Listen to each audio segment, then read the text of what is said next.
Welcome to AppSec Unlocked, the podcast that demystifies application security one episode at a time. My name is Edwin Kwan, and I'm your host for today. And we're diving into a crucial topic. Do you have a software bill of materials? Get ready for an enlightening episode as we explore why SBOMs are essential in today's software landscape. The visibility problem. Let's start with a scenario I've encountered far too often. Oh, I didn't realize we were exposed to this vulnerability as I didn't think that our application was using this open source component. Sounds familiar? During the early stages of many application security uplift projects, I've heard this phrase time and time again. It highlights a significant problem, a lack of visibility into the open source components our applications rely on. Developers are often surprised, and sometimes even in disbelief, when they discover vulnerable components in their applications. Why? Because most of these problematic software components aren't listed as direct dependencies. They are what we call transitive dependencies, dependencies of dependencies lurking in the shadows of our codebase. Let me give you a real-world example. Many years ago, I was working with a large financial institution. They pride themselves on their security practice. But when we ran a dependency analysis on one of their core applications, we found it was using a version of Apache Struts with a known critical vulnerability. The development team was shocked. They had no idea Struts was even in their application. It turned out to be a transitive dependency of another library they were using. This situation isn't unique. It's a common problem across the industry, and it's one of the key reasons why we need software bill of materials. The open source reality. Now, let's talk about the elephant in the room, or should I say, the open source elephant. In the previous episode, we discussed how modern applications are predominantly composed of open source components. We're talking about a staggering 98%. If you missed that episode, you can find the link in our show notes. But what does this 98% really mean in practice? Let's break it down. That application is made up of 4 different things. The first one is direct dependencies. These are the libraries and frameworks you explicitly include in your project. They might make up about 20 to 30% of your code base. The second items are transitive dependencies. These are dependencies of your dependencies, and they often account for 60 to 70% of your code base.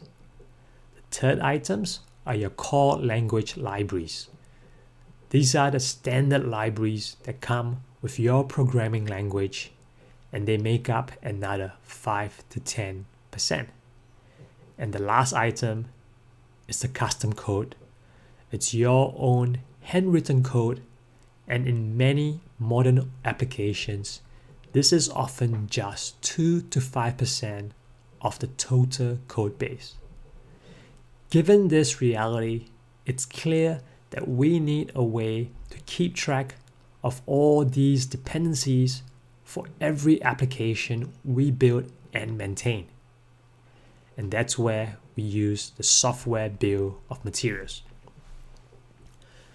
So what is an SBOM? Think of an SBOM as the ingredients list on the back of a food product.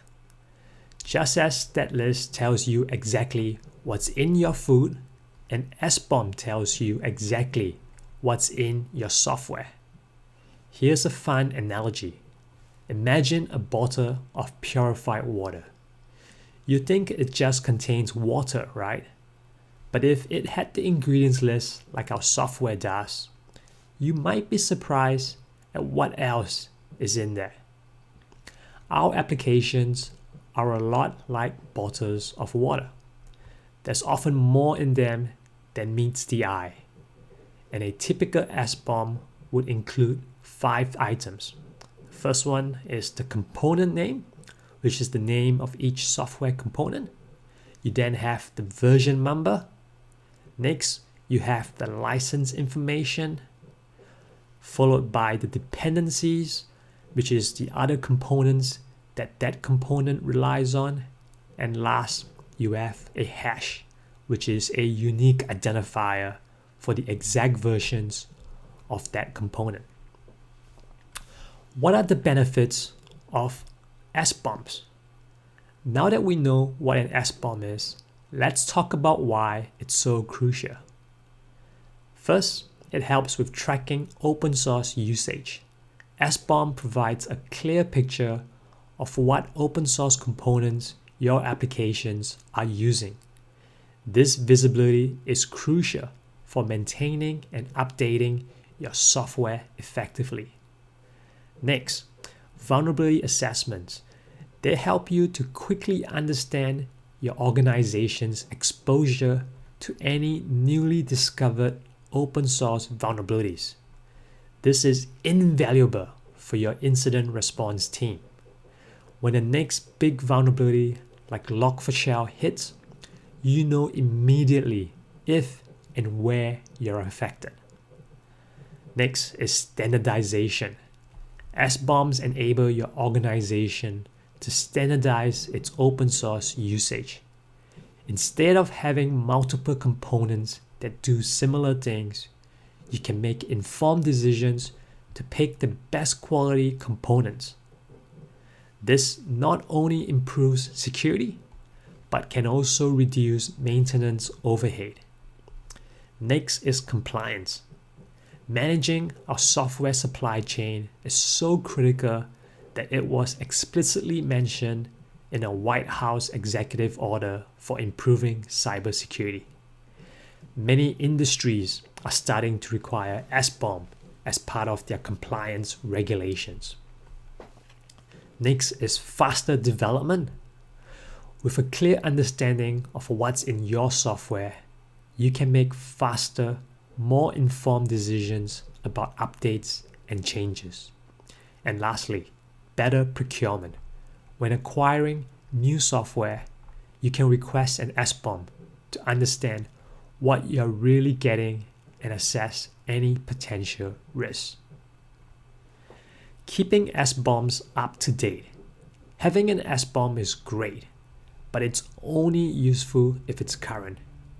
Here are 5 key points to remember. Number 1, automate SBOM generation. The preferred method is to automate SBOM generation as part of your software development lifecycle, your SDLC. This ensures that your SBOM is always up to date with the latest changes. Number 2, generate at the right stage. SBOMs should contain information about your production applications. Generating them during the release or deployment stages, not earlier in the process. This ensures that your SBOM reflects what's actually running in production. Number 3, avoid repository level generation. Some organizations generate SBOMs at the code repository level. This can lead to misleading information, as the application running in production might not always be the latest version in the repository. Number 4, regular audits. Even with automation, it's a good idea to periodically audit your SBOMs to ensure they're accurate and complete. And the last one, Number 5, version control. Keep track of changes to your SBOM over time. This can help you understand how your dependencies have evolved and identify any potential issues.